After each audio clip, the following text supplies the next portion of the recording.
누군가 어린 시절을 이야기해보라고 하면 저는 입을 꾹 다물곤 합니다. 물론 예전에는 그렇지 않았죠. 전형적인 신파의 스토리이기 때문이었어요. 지독하게 가난했던 어린 시절에 입 하나라도 줄여야 했던 무능력한 부모는 조금 더 정이 가지 않았던, 물론 그것은 제 상상이었지만 그런 저를 고아원에 버렸습니다. 덜 아픈 손가락. 저는 그들이 버린 이유를 이야기할 때면 늘 그렇게 비유하곤 했어요. 제가 기억하는 부모의 역할은 제 손에 쥐어주던 3,000원이 전부였으니까 말입니다. 저는 버려지면서도 그들이 슬퍼하지 않는다는 걸 알았고 저 역시 그렇게 슬프진 않았어요. 그래도 여기서는 밥은 먹을 수 있겠구나 하는 생각이 들었죠.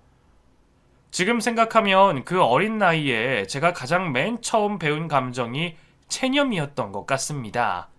딱히 아무런 감정도 감흥도 느끼지 못한 사랑받지 못하는 못난 아이가 바로 저였고요. 저는 그렇게 고아원에서 자라게 됐습니다. 그리고 제가 7살이었던 바로 그 해에 한 여자아이를 만났죠. 저보다 2살이 많던 볼이 통통한 여자아이였어요. 그 아이는 저와는 정반대의 성격을 가지고 있었습니다. 체념을 가장 먼저 배운 저와는 달리 믿음과 희망을 가진 아이였거든요. 그리고 그 아이는 방학이 시작되면 아침 일찍 일어나 고아원 입구를 지키고 앉아있곤 했죠. 넌 왜 이렇게 매번 사람을 피곤하게 하냐? 아침부터 이게 뭐야? 넌 아니고 누나라고 했잖아. 내가 너보다 2살이나 많아.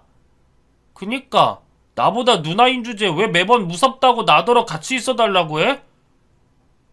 그야 혼자 있으면 내가 친구 없다는 것처럼 보일까봐.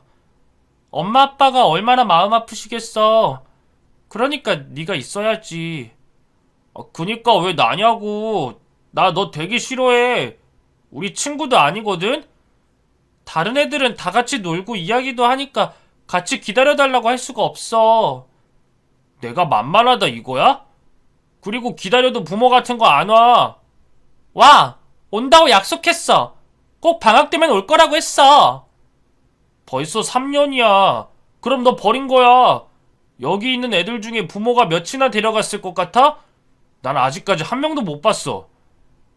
아니야. 우리 엄마 아빠는 거짓말 안 해. 당장이라도 올 것 같은 표정을 지었지만 입술만 꽉 깨물고는 제 손만 꼭 잡는 그 아이.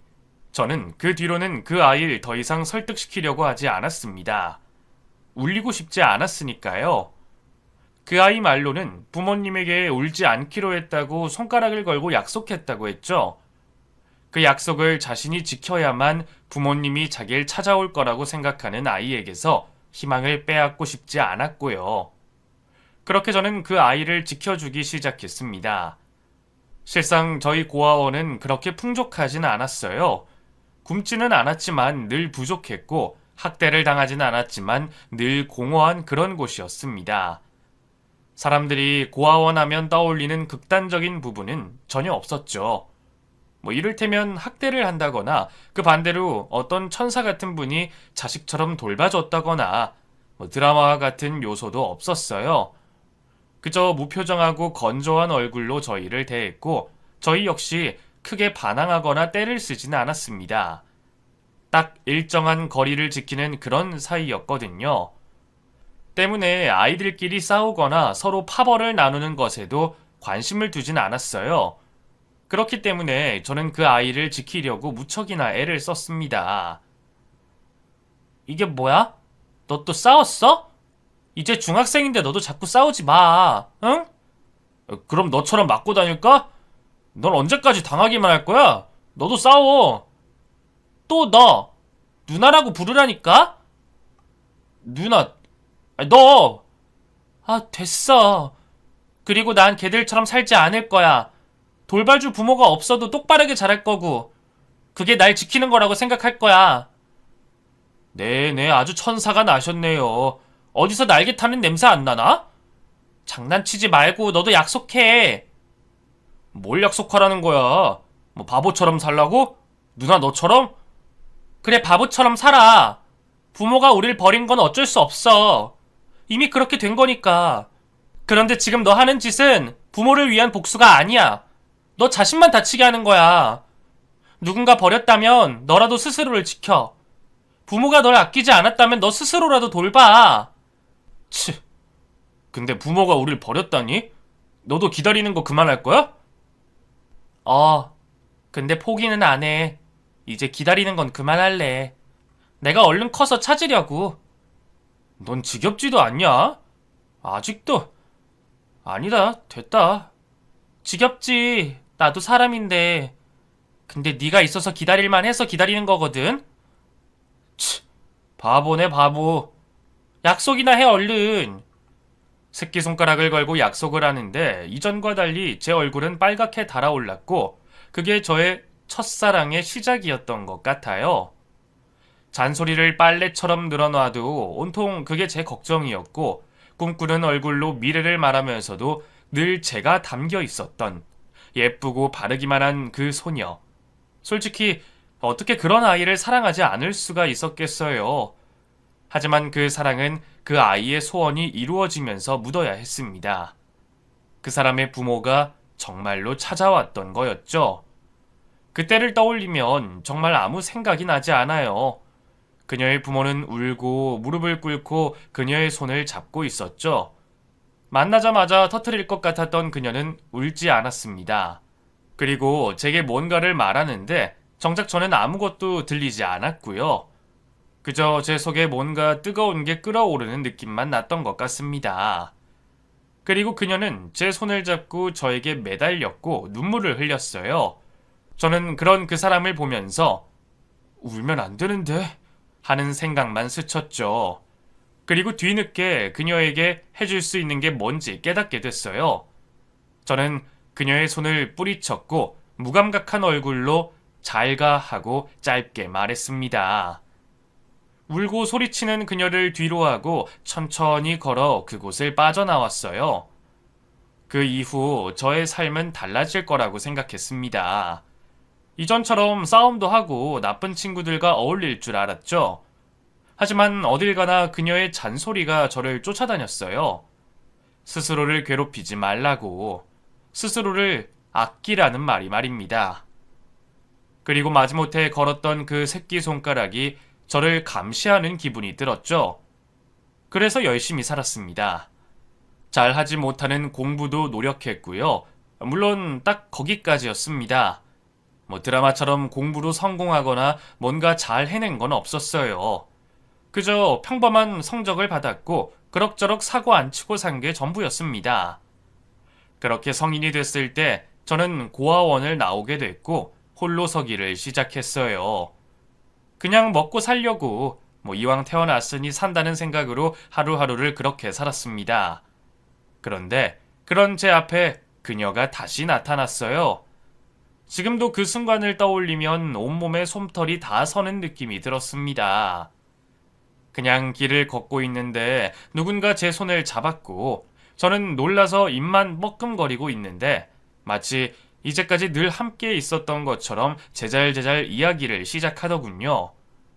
제가 성인이 되기만을 기다렸다고, 누가 입양해 갈까봐 그게 가장 걱정이었다고, 널 이렇게 보게 돼서 너무 좋다고 말입니다. 저는 너무 당황스럽고 기쁘고 슬픈 감정들이 제 안에 쏟아지는 걸 느꼈죠. 널 아끼라는 그 약속은 잘 지켰어? 잘 지켰어. 저는 울음을 꾹꾹 누르며 겨우 대답했어요. 잘했어. 그래도 약속은 너 죽을 때까지 이행해야 되는 거 알지? 너무 길어. 나랑 같이 있으면 짧게 느껴질 거야. 내가 그랬던 것처럼. 그 사람과의 결혼은 숨을 쉬는 것처럼 당연했을지도 모르겠습니다. 그녀의 부모님이 반대를 하긴 했지만 그것도 잠시뿐이었어요. 그녀를 꼭 닮은 좋은 분들이라 제가 고아라는 것보다 너무 어린 나이에 결혼을 하는 게 걱정이 됐던 것뿐이었죠. 그렇게 저에게 가족이라는 게 생겼습니다. 장인, 장모님, 그리고 아내까지 제가 지켜야 할 것들이. 누구나 가지고 있었을 당연한 것이 제게도 드디어 쥐어진 거였죠. 어쩌면 그게 욕심이었을지도 모릅니다. 너무 무리하는 거 아니야? 나도 일하는데 배달이라니. 내 체력이 괜찮으니까 하는 거야. 그리고 돈이야 많으면 좋지. 이 정도면 우리 식구 살기엔 충분해. 얼른 집장만 하고 장인 장모님도 모시고 그렇게 살 거야. 우리 아이도 가질 거고. 누가 보면 내가 허락한 줄 알겠네? 그니까 허락 받으려고 내가 청소도 하고 빨래도 하고 쓰레기도 버리잖아. 정말 못 말린다. 그래도 무리하지 마. 응? 나 무섭단 말이야. 알았어. 적당히 몇 건만 하고 그럴게. 알았지? 당시 아내는 꽤 좋은 회사에 다니고 있었고 저는 공장에서 기술자로 나쁘지 않은 급여를 받고 있었어요. 사실 그 정도면 저희 둘은 여유롭게 살고 장인 장모님도 무리하지 않고 모실 수 있었죠. 그럼에도 이 가장이라는 책임감 혹은 욕심 때문에 저는 무리하게 일을 늘렸습니다. 그 사람과 함께 있는 시간이 줄었지만 그만큼 더 오래 함께할 미래를 위해서라고 타협을 했고요. 제가 그렇게 돈에 집착했던 이유를 그때는 몰랐습니다. 단순히 장인 장모님께 용돈을 드리고 싶은 마음, 좋은 집에 살면 아내가 행복할 거라는 확신이었던 것 같아요. 하지만 지금은 압니다. 제가 그토록 돈에 집착했던 것은 지독한 가난 속에서 돈 때문에 가족에게 버려진 그 상처 때문이라는 걸 말이죠. 때문에 가족을 유지하는 것은 돈이라고 무의식적으로 생각한 것 같아요. 헌데 그때는 그걸 전혀 상상하지 못했고 제가 잘못했다는 것도 몰랐습니다. 그래서 저희가 계획하지 않은 아이가 생겼을 때 그 집착은 더 심해지기 시작했어요. 몸이 약하다는데 일은 그만둬야지.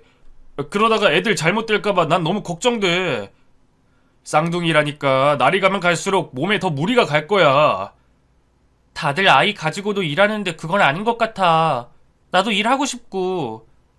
돈은 내가 알아서 할 거야. 나 그 정도 능력도 되고. 그래도 너 능력 좋잖아. 그러니까 아이 낳고 그때 돌아가자. 응? 내가 더 잘할게. 또 무리할까봐 난 그게 걱정이 되니까. 무리한다는 건 본인만 아는 거지. 난 힘들지 않아. 그러니까 무리도 아니고. 우리 제대로 시간 가지고 이야기도 한 적 없잖아. 이건 아니야. 응? 젊으니까 이때 하는 거지. 나중에는 하고 싶어도 못해. 알잖아. 알았어. 일은 그만둘게. 하지만 무리하지 마. 응? 일을 하겠다는 그 사람의 고집까지 꺾으면서 저는 아내가 일을 하지 못한 만큼 더 하려고 욕심을 냈습니다. 제게 그것은 가족을 지키는 일이었고 너무나 당연한 일이었거든요. 그래도 다행인 것은 아이들이 건강하게 태어났다는 겁니다. 문제는 아내가 그 뒤에 몸이 많이 안 좋았다는 거였어요. 자주 체하거나 심한 두통으로 몸살을 앓았고 때문에 일을 다시 시작하는 게 무리가 있었죠. 상관은 없었습니다. 제가 더 열심히 하면 되니까요. 제게 좋은 아빠란 책임감 있는 그런 사람이었습니다. 저희 아버지와는 다른, 그러니까 무능력하지 않으며 세상을 탓하기보다는 스스로를 독려할 줄 아는 가장이었죠. 저는 그런 아버지가 되기 위해서 무던히 노력했어요. 누군가는 미쳤다고 하고 누군가는 독종이라고 할 정도로 돈을 벌었던 것 같습니다. 때문에 아내와 그 무렵 잦은 다툼이 있었죠.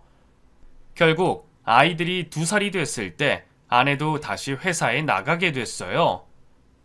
나 혼자 얼마든지 감당할 수 있는데 왜? 더 이상은 못 보겠어. 저녁에 하는 일이라도 하지 마. 응? 지금 당신 몸도 안 좋잖아. 그러니까 정신적인 부분도 커. 애들 곁에 있는 것도 아빠가 할 역할이야. 알았어. 애들이랑 시간도 보낼게. 대신 무리하지 마. 응? 모든 것이 정상으로 돌아갔습니다. 그러다가 문제가 생기기 시작한 건 장인어른이 뇌졸중으로 쓰러지면서부터였어요. 후유증으로 인해서 장모님은 아이들을 돌볼 수 없게 됐고 아내는 손이 한참 많이 가는 아이들을 두고 회사에 나갈 수 없게 된 거였죠. 그래서 저는 이전처럼 회사 일과 다른 일을 병행하게 됐어요. 하지만 문제는 이전처럼 무리해서 일을 하는 게 너무나 육체적으로 힘들었다는 겁니다. 아침에 일어나는 게 힘이 들고 혼자 가만히 있어도 한숨이 날 정도로 피곤했어요. 그때 저는 너무 욕심내지 말고 좀 쉬어야겠다 하는 생각이 처음 들었던 것 같습니다.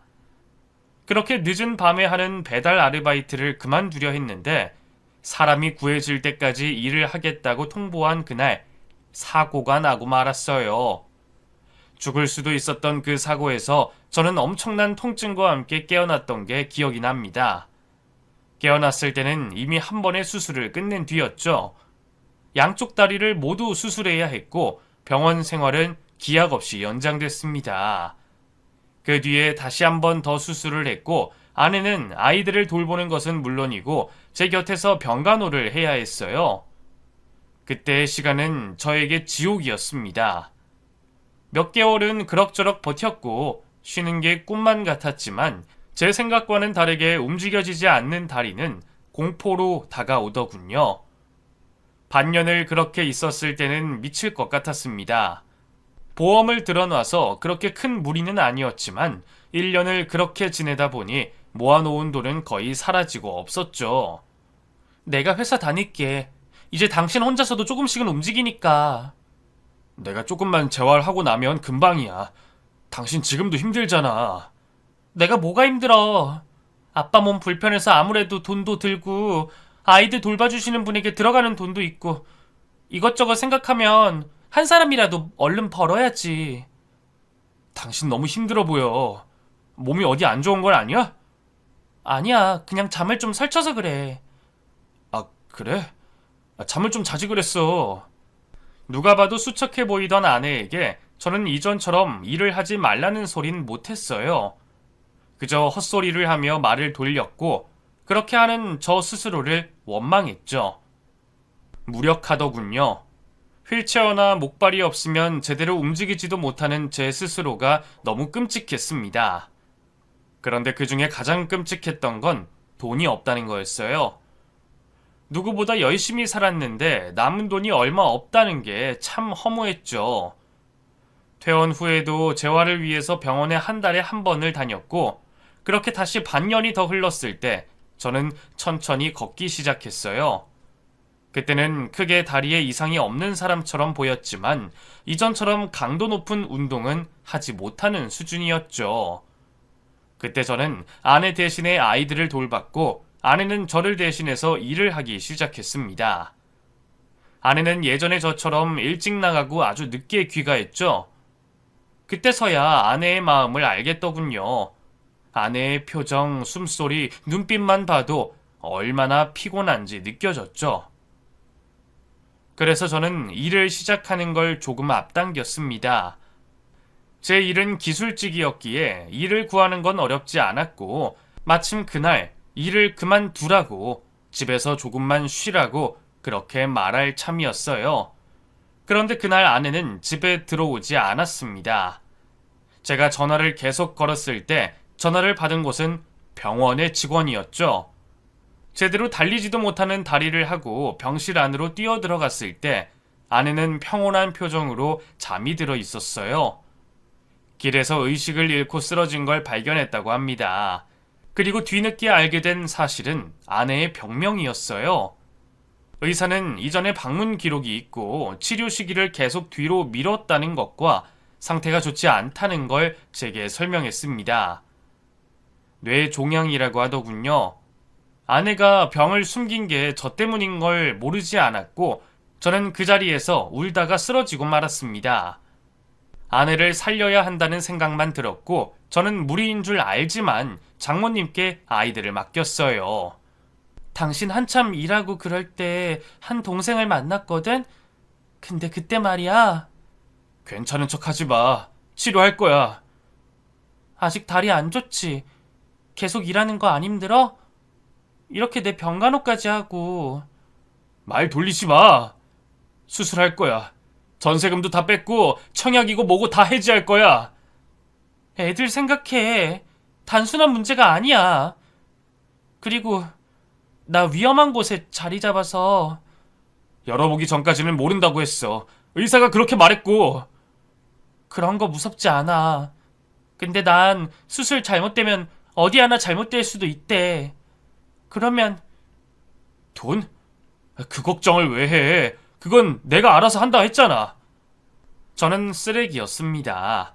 누구보다 돈을 생각하는 건 저였으니까 말이죠. 아내가 그렇게 일찍이 치료를 포기한 것은 바로 저 때문이었습니다. 후회는 늘 꼬리에 꼬리를 물고 자라났어요. 내가 그렇게 이를 악물고 돈에 집착하지 않았다면, 내가 아내와 좀 더 많은 대화를 나눴다면, 내가 애초에 다쳐서 병원에 입원하지 않았다면, 내가 아이들을 낳자고 우기지 않았다면, 아내와 애초에 결혼하지 않았다면, 나의 부모가 날 버리지 않았다면, 아예 내가 태어나지 않았다면 이 사람은 살 수 있지 않을까. 그리고 나중에는 또 하나가 추가됐죠. 그때 내가 아내에게 수술을 하자고 하지 않았다면 얼마나 좋았을까 하고 말입니다. 수술을 진행했지만 결국 손을 댈 수 없어 다시 닫아야 했다고 하더군요. 그리고 그 이후에 아내는 눈을 감았습니다. 빌어먹을 저는 그때 피로에 시달려 코를 골면서 자고 있었고요. 아내의 마지막도 보지 못한 병신 같은 놈, 못난 놈, 죽일 놈이 바로 저였습니다. 그까지 잠 좀 못 자면 어때서 그게 뭐라고 그렇게 깊게 잠들어 버렸는지 저는 아내의 평온한 얼굴을 보면서 목 놓아 울었어요. 그리고 그때 든 생각 중에 가장 최악이었던 게 어떻게 남은 사람들을 내가 돌보지? 였습니다.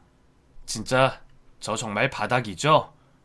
언제는 가족이니 뭐니 했다가 현실적으로 계산기를 두드리는 인간이었으니까요. 그때 장모님이 제게 말씀하셨습니다. 자네가 못 들은 게 아니야. 저 아이는 원래 그랬어. 일부러 조용히 빨리 떠났을 거야. 장모님, 하지만 제가 얼마나 못된 놈인지 아세요? 아시죠? 모르네. 그리고 그 아이도 몰랐을 거야. 고아원 나와서도 온통 자네 자랑만 했었어. 자기를 지켜주고 기다려주고 사랑해줬다고. 저 사람 없으면 저는 죽어요, 장모님. 저 사람 말고 제가 죽었어야 했어요, 제가. 그러면 사망보험금이 나왔을 테고 그걸로 미리 수술도 하고. 그때 장모님은 제 뺨을 후려치셨습니다. 그리고 눈물을 흘리시더군요. 죽었다고 해도 뇌는 몇 분이나 살아있다고 해. 내 딸 앞에서 그런 말 하지 말게. 제발 날 두고 가지 마. 응? 나 데려가. 누나라고 부를게. 제발 나 좀 데려가. 나도 죽고 싶어. 나도 살기 싫어. 저는 아내를 끌어안고 오열했습니다. 남겨진 아이들을 생각하게. 우리처럼 못난 부모가 되지 말아야지. 응? 그 순간 이전에 아내가 제게 말했던 이야기가 떠오르더군요. 누군가 버렸다면 너라도 스스로를 지키라던 말. 부모가 널 아끼지 않았다면 너 스스로라도 돌보라는 그 말이요. 마치 아내가 죽고 싶다는 저를 꾸짖는 것처럼 느껴졌습니다. 저는 그때 마음을 먹었어요. 나를 위해서 살 수 없다면 아이들을 위해서라도 살자. 적어도 나처럼 크지 않게 하자고 말입니다. 딱 장례식을 치르는 동안만 아내를 그리워했어요. 물론 불쑥불쑥 아내 생각이 나는 걸 멈추진 못했지만 그럴 때마다 아이들을 돌봤고 일에 전념했습니다. 쌍둥이들은 하루가 다르게 자라났고 아이들이 초등학교에 입학하던 해 장인어른이 돌아가셨어요. 그리고 그때부터는 크지 않은 집을 얻어서 장모님과 함께 살기 시작했습니다. 아이들이 엄마에 대해서 묻기 시작한 것도 그때였죠. 자신의 친구들이 모두 엄마가 있다는 사실에 갑자기 서러워졌을지도 모르겠네요. 엄마? 엄마는 천사 같은 사람이었어. 엄마가? 아빠보다 더? 아빠랑은 비교도 되지 않지. 정말 너무 천사 같았어. 고아원에 봉사활동도 하고. 아빠는 봉사활동 안 했어? 아빠는 그 고아원이 싫었거든. 엄마도 그랬을 텐데 꼭 봉사활동을 가더라. 싫은데 왜? 그 정도로 좋은 사람이었으니까 싫어도 참고 갈 정도로. 정말로 그랬죠. 그곳은 우리에게 친절하지 않았고 한참 뒤에도 마찬가지였습니다. 하지만 아내는 그랬기에 더더욱 그곳을 가겠다고 했어요. 적어도 누군가에게는 기다릴 수 있는 의지라도 되어주겠노라 말했죠. 아내에게 있어 그것이 나였고 자기도 나와 같은 사람이 되고 싶다고 말입니다. 그 이야기를 하다가 문득 저 역시도 그곳에 가야겠다는 생각이 들었어요. 어쩌면 하나의 핑계로 보고 싶은 아내의 발자취를 더듬어 가고 싶었을지도 모르겠습니다. 그렇게 그곳에 봉사활동을 다니기 시작했어요. 거창할 거 없는 단순한 노동이었습니다. 평일 내내 일을 하고 주말에도 일을 할 때도 있었지만 꼭 한 번은 가려고 노력했고요. 아이들과 장모님도 함께일 때도 있었죠. 장모님은 대부분 딸이 떠올라서 많이 힘들어하셨고 아이들은 그저 그곳에서 만난 친구들과 어울려 노는 데 집중했어요. 결국 일을 하는 건 거의 저의 몫이었죠. 그때 어떤 여자를 만나게 됐습니다. 저기요, 저기 할머니랑 일행분이시죠? 네, 저희 장모님인데 왜 그러시죠? 애들 잡고 눈물 흘리는 것 좀 그만하게 하면 안 될까요? 네? 저렇게 울기만 할 거면 안 오시는 게 나을 것 같은데요. 다 그럴 만한 사정이 있는 거죠. 잘 알지도 못하면서. 알아야 해요?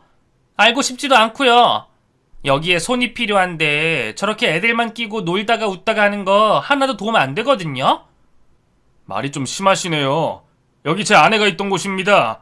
아내가 죽었고 그래서 세상에 그런 사정 없는 사람도 있어요? 애들 잡고 우는 거 짜증난다고 돕지 않을 거면 오지 말라고요.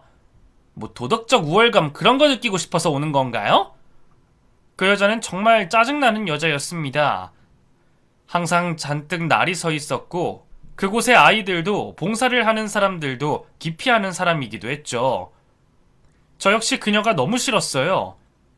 계속 지켜보니 아이들 자체를 별로 좋아하지 않는 사람이라는 것도 금방 알 수 있었습니다.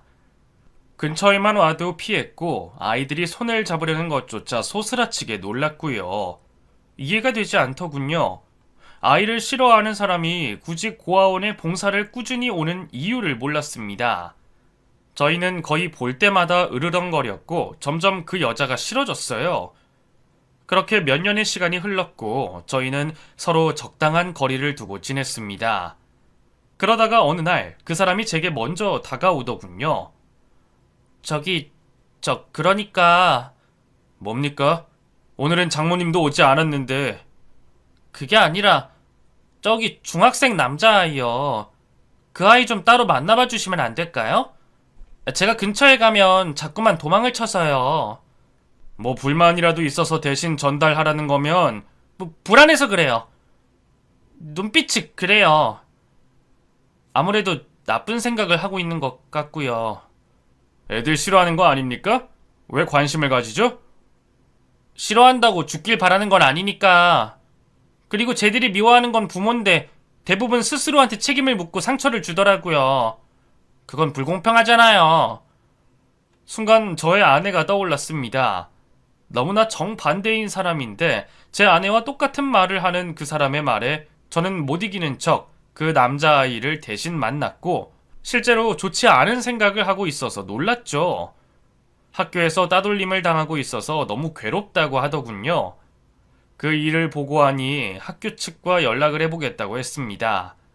그리고 저는 그 아이와 꽤 많은 시간을 보냈어요. 그러다가 문득 잊고 있었던 그 여자에 대한 생각이 났죠. 그 아이가 위험하다는 걸 어떻게 알았죠? 제 모습이랑 다르지 않았으니까요. 아주 어릴 때 초등학교부터 따돌림을 당했어요. 어린 아이들이 그래서 싫었어요. 웃고 떠들고 마냥 귀엽기만 한 게 아니라는 걸 아니까. 성인이 된 뒤에도 그 모습이 잊혀지지 않았고요. 그랬군요. 그런데 그 중에 가장 미운 건 저였어요. 아무것도 하지 못한 저. 그래서 저도 스스로를 해치려는 마음을 먹었고요. 아이들은 여전히 싫어요. 끔찍하고요. 그럼 굳이 여기서 왜 봉사활동을 하나요? 저를 구해준 사람이 이곳과 인연이 있거든요. 한 번쯤은 볼 수 있지 않을까 해서요. 그랬군요. 정말 좋은 분이네요. 너무 멋지더라고요. 우리는 그렇게 아주 이따금 이야기를 하게 됐습니다. 아이들이 중학교에 입학할 무렵 꽤 친한 사이로 발전했고 아내와는 너무나 다르지만 어딘가 닮은 그 사람을 좋아하게 됐죠. 하지만 그 감정을 먼저 눈치챈 것은 다름 아닌 장모님이었어요. 처음에는 아니라고 화를 내기도 했지만 장모님은 그런 저를 오히려 설득했습니다. 성격은 그렇게 좋아 보이지 않더만 속정은 깊어 보였어. 오히려 내 딸이랑 다르게 시원시원한 것 같고. 그러니까 자네가 먼저 손을 내밀어. 우리 딸 때문이라면 미안해할 것도 없어. 내 눈치도 볼 거 없어. 만약 자네가 먼저 세상을 뜨면 난 내 딸 바로 시집 다시 보냈을 거니까. 장모님, 그런 거 아니라니까요. 그냥 어떨 때는 죽은 그 사람이랑 비슷해서. 혹시 애들 때문이면 그것도 걱정하지 말고, 응? 저는 그 사람 배신할 생각 없어요. 배신? 그건 내 딸이 결정할 문제야. 죽기 전에 내 딸은 자네만 없으면 나한테 꼭 좋은 사람 만나게 해주라고 그렇게 말했었어. 난 딸이 원하는 걸 말하고 있는 거야. 딸이 괜찮다는데 배신이라고 하면 그거야말로 내 딸을 모욕하는 거야. 알겠나? 장모님. 내 딸 속 좁은 사람으로 만들지 마. 시간 내서 한번 데려와 밥이나 먹이게. 어차피 불가능할 거라고 생각했어요. 치사하지만 저는 그래서 한 발을 뒤로 빼고 있었던 걸지도 몰랐죠. 아이들은 끔찍하게 싫어하는 그 사람이, 더구나 저보다도 나이가 어린 그 사람이 아이가 둘이나 있는 남자와 결혼할 리 없다고 그렇게 생각했으니까 말입니다. 그래서 저 역시 자꾸만 주책 없이 흔들리는 제 마음을 다잡으려고 던져본 말이었어요. 혹시 나랑 결혼할 마음 있어요? 그런데 그런 저를 빤히 보던 그 여자가 고개를 끄덕였습니다. 나랑 결혼할 마음이 있다고요? 그렇게 여러 번 결혼할 마음은 없는데 결혼은 한 번만 하죠. 이전처럼 돈을 많이 벌지도 않았고 중학생인 아이들 둘을 케어하느라 여유도 없었던 저였기에 그 사람의 반응은 저를 놀리는 것처럼 느껴질 정도였어요. 하지만 그 사람은 진심이었고 솔직히 저는 너무나 두렵기만 했습니다. 하지만 함께 밥을 먹고 아이들과 인사를 나누면서도 그 사람이 이전과는 다른 모습을 보이는 게 더욱 놀라웠죠. 아이들 싫어하지 않아요? 초등학교 애들만 싫어하나? 아니요. 그냥 어린 아이들은 다 싫어해요. 정확히는 초등학교부터 고등학생까지요. 그럼 지금 괜히 노력하고 있는 거라면 그건 아닌데. 오빠 애들은 뭔가 괜찮네요. 저도 신기해요. 어릴 때부터 봐서 그런가? 봉사활동 때 몇 번 보긴 했었으니까. 그 사람 집에서는 당연하게도 반대했습니다. 아이 둘이 있고 장모님까지 모시고 사는 남자 집에 어떤 부모가 반대를 하지 않을까요? 당연한 거였죠. 하지만 그 사람은 생각보다 성격이 있었습니다. 머리를 깎아버리겠다던 부모님 바로 앞에서 가위를 빼앗아 직접 잘라버리기까지 했어요. 저는 그 상황이 너무 놀라서 결혼을 하지 않겠다고 말했지만 그 사람은 끝까지 밀어붙였습니다. 그리고는 짐을 챙겨 저희 집으로 들어왔죠. 아무리 그래도 부모님한테 이렇게 하면 나중에 후회해요. 제가 전학을 보내달라고 했을 때 저한테 나약해서 당한 거라고 하셨던 분들이죠. 모든 책임이 저한테 있다고 했고 제가 따돌림 당할 짓을 했다고 그렇게 생각하시는 분들이었어요. 자식만 부모한테 대못을 박나요? 이번에 제가 대못을 박았으니 비긴 걸로 할 거예요. 우린 그렇게 결혼식 없는 결혼을 하게 됐습니다. 이전과 크게 달라지지 않은 그런 삶이었지만 제게도 기댈 곳이 생겨서 더없이 마음이 놓였던 것 같네요. 아내와 꼭 닮은 장모님과의 사이도 나쁘지 않았고 우려했던 아이들도 서서히 받아들이기 시작했습니다. 아내는 전처와 다르게 살갑거나 따뜻하지 않아도 진심으로 아이들을 대했어요. 저 아줌마, 저 전학 좀 보내주시면 안 될까요? 왜? 누가 너 괴롭혀? 그럼 당장 보내줄게. 참지 마. 그건 아니고요. 그냥 다른 학교 다니고 싶어서요. 너 동생은 어쩌고? 그리고 그런 일 아니면 뭐하러 학교를 옮겨? 아빠, 그냥 난 1+1이 되는 게 싫어서 그래. 어? 그래, 그건 그렇다. 좋아, 다른 학교 알아보자. 여보, 그건 안 된다니까? 뭐하러 이중 삼중 돈을 들여서. 난 이해가 안 돼. 쌍둥이라도 둘은 엄연히 달라. 근데 꼭 쌍둥이 낳은 부모들은 옷도 멋도 똑같이 해서 보내려고 하더라. 그건 부모 욕심이야. 그냥 2배로 행복한 거지. 애들을 꼭 붙여놓을 필요 있어? 그리고 오빠도 제발 같은 생일 선물 좀 사오지 마. 맞아요. 너? 나도 동의해요. 맨날 똑같은 거. 난 핑크 별론데. 아내는 굳이 노력하지 않고도 친구처럼, 동네 언니처럼 그렇게 저희 가족 안으로 스며들었습니다. 그리고 그렇게 저와 함께 한 지 반년이 됐을 때 죽은 아내의 제삿날이 다가왔어요. 그 사람이 없을 때 저와 장모님 그리고 아이들이 상의를 했고 아내 손으로 그 사람 제사상을 차리는 건 아니라는 결론을 냈죠. 그런데 이를 전해 들은 아내는 참석이라도 하게 해달라고 하더군요. 처음에는 그냥 여행이라도 다녀오라고 호텔이라도 예약해준다고 했지만 계속 고집을 피우기에 어쩔 수 없이 허락을 했습니다. 어차피 한두 해 하고 끝낼 제사가 아니었으니까요. 일 때문에 조금 늦어진 아내를 뒤로하고 먼저 상을 차리고 차례로 절을 하고 있는 순간 아내가 들어섰습니다. 가방을 안방에 놓고 숙연한 얼굴로 제사상 앞에 선 아내의 눈치를 살피고 있는 그때 그 사람이 그 자리에 털썩 주저앉더군요. 이제까지 한 번도 본 적 없는 우는 모습을 저는 봤습니다. 장모님도 아이들도 놀라서 머뭇거리고 있는데 아내가 전처의 제사상 앞으로 기어가더니 사진을 부여잡고 오열하더군요. 언니? 언니 왜 여기 있어? 언니가 왜? 언니?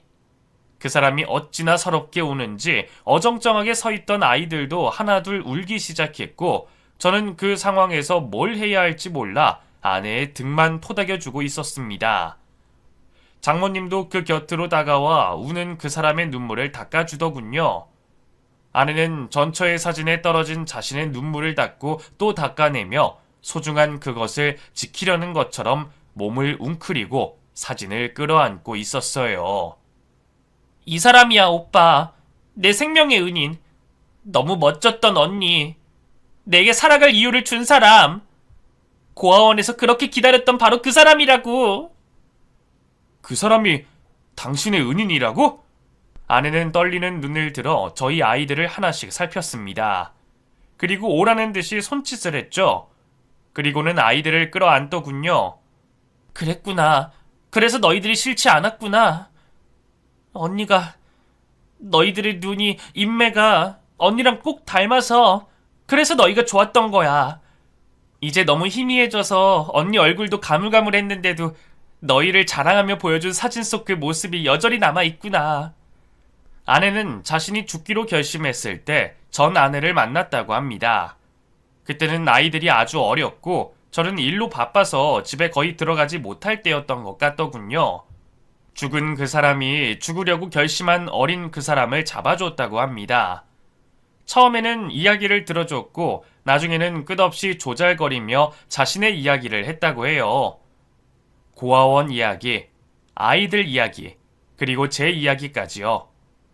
그렇게 만나는 횟수가 늘어갔고 자신에게 힘이 되지 못한 가족보다 더 끈끈한 사이가 됐다고 합니다.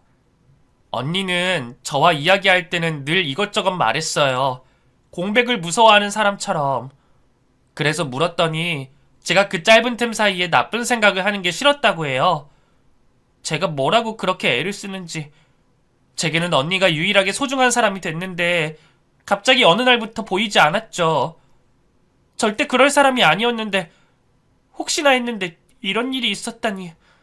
생각해보니 아내가 몇 번이나 어떤 동생 이야기를 하려고 한 적이 있었어. 그게 당신인가 봐. 정작 그때 나는 너무 바쁘고 힘들어서 듣지 못했는데. 언니가 너무너무 보고 싶었는데 이런 식은 아니었는데. 그 사람은 아이들과 함께 또다시 울기 시작했고 장모님도 참고 계시던 눈물을 흘렸어요. 저 역시도 가슴을 치며 후회를 곱씹었습니다. 정신을 차린 후에도 저희는 밥을 먹다가 울고 치우다가 울기를 반복했던 것 같아요. 그러면서 밤새 저희는 죽은 그 사람 이야기를 했습니다. 어린 시절에는 잘만 물어보던 아내의 이야기를 더 이상 하지 않던 아이들도 제게서 듣지 못했던 이야기까지 모두 듣게 됐고요. 저 역시도 아내의 몰랐던 부분을 알게 됐죠. 때로는 장모님 입을 통해, 저를 통해서, 그리고 그 사람을 통해서 아내의 조각을 하나씩 맞춰갔던 것 같습니다. 누군가에게는 미안한 딸, 또 누군가에게는 천사, 또 누군가에게는 영웅이었죠. 그래도 그러면 뭐해? 엄마는 죽었는데. 너희들을 남기고 갔잖아. 너희의 눈 안에는 언니가 있어. 언니의 미소가 입에 걸려있지. 난 그걸 지킬 거야. 그래도 계속 죽은 내 딸 이야기를 하고 이렇게 제사 지내고 그러는 게 불편하지 않겠어? 저한테는 오빠의 전처가 아니라 제 영웅인걸요? 항상 언니가 그리웠는데 이렇게라도 곁에 있을 수 있다면 전 좋아요. 모두 언니의 가족이니까 전 이게 더 좋아요. 그런 그 사람의 말이 저는 너무 고마웠어요. 그리고 그날 이후로 아이들은 그 사람을 새엄마가 아닌 엄마라고 부르기 시작했습니다. 그 뒤로 시간이 흘러서 제가 작은 공장을 열면서 사업을 시작했고 잘 아는 기술자들과 함께 일을 한 지 2년 만에 자리가 잡혔어요. 그리고 지금 현재는 이전에 비하면 너무나 풍족한 생활을 할 수 있었죠. 돈 때문에 시간을 버릴 필요가 없을 정도로 성공을 했습니다. 그렇게 좀 많이 늦었지만 올해 7월에 제대로 된 결혼식을 올리려고 준비하고 있어요. 이전에 그 사람에게도 늘 미안한 마음뿐이었지만 지금의 아내에게도 마찬가지입니다. 아무리 나이를 먹어도 아직 저는 그 두 사람에게 여전히 부족한 사람인 것 같아요. 그럼에도 불구하고 저는 노력하고 있습니다. 완벽하진 않아도 괜찮은 사람으로 기억되길 그렇게 바라고 있어요. 제 이야기를 들어주신 많은 분들에게도 저희의 앞길을 응원해달라고 부탁드리려고 합니다. 제가 고아란 이유로 아이 둘 딸린 가난한 남자로 매번 살면서 위로나 동정은 많이 받았었는데 이제는 축복과 행복을 받고 싶거든요.